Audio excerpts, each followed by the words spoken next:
So, you're thinking pretty hard about buying or selling a home in 2022 and want to know how the housing market will look. Well, you've come to the right channel for advice. Let's check out what real estate experts are saying and make some pretty accurate guesses about housing market trends.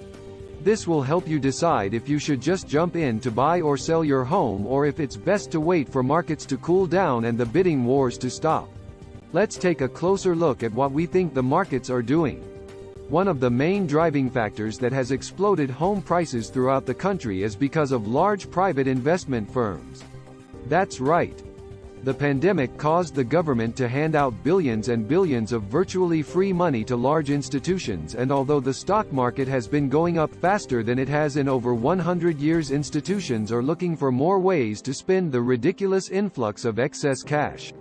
In comes individual home purchasing by large private real estate firms. You'll be forgiven if you've never heard of Cerberus Capital Management, a private equity firm based in New York City, or Tricon Residential, a company from Toronto.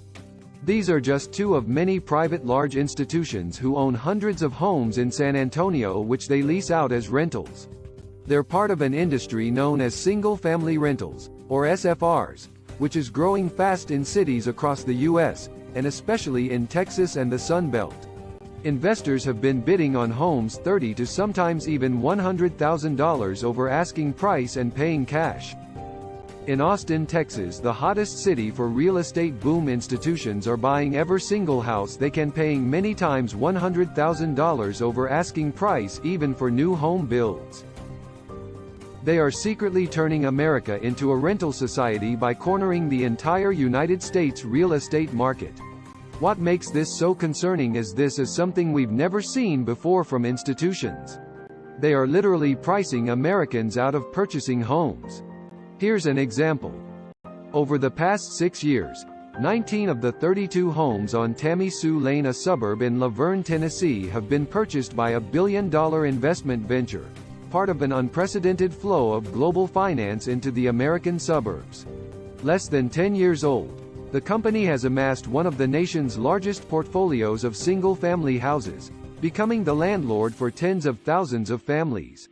The venture, Progress Residential, acquires as many as 2,000 houses a month through the use of a computerized property search algorithm and swift all-cash offers.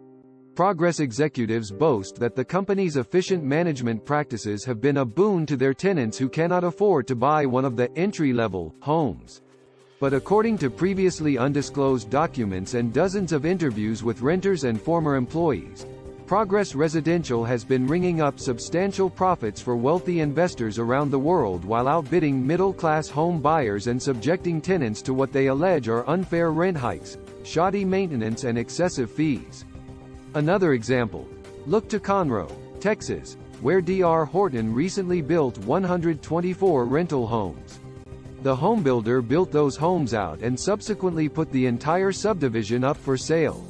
A bidding war broke out in December, and Fundrise LLC, an online property investing platform, won with its $32 million bid, which was submitted on behalf of about 150,000 individual investors. The price tag was about twice as much as D.R. Horton typically makes by selling homes to the middle class. How can a middle-class family looking to purchase their first home compete with that?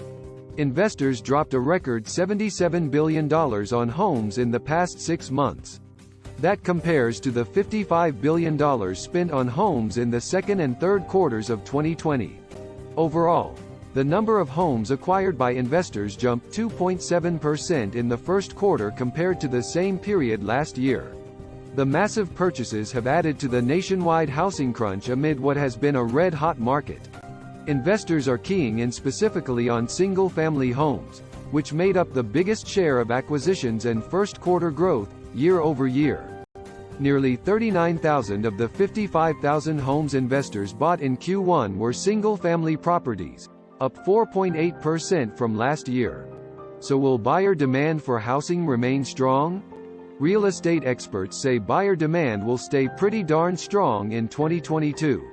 Homes for sale received an average of 3.8 offers to buy in the months leading up to 2022, up from an average of 3.5 offers in late 2020. Not exactly a mind-blowing increase, but hey, it counts. It's best to weigh your individual situation and where you are in the buying process before jumping in.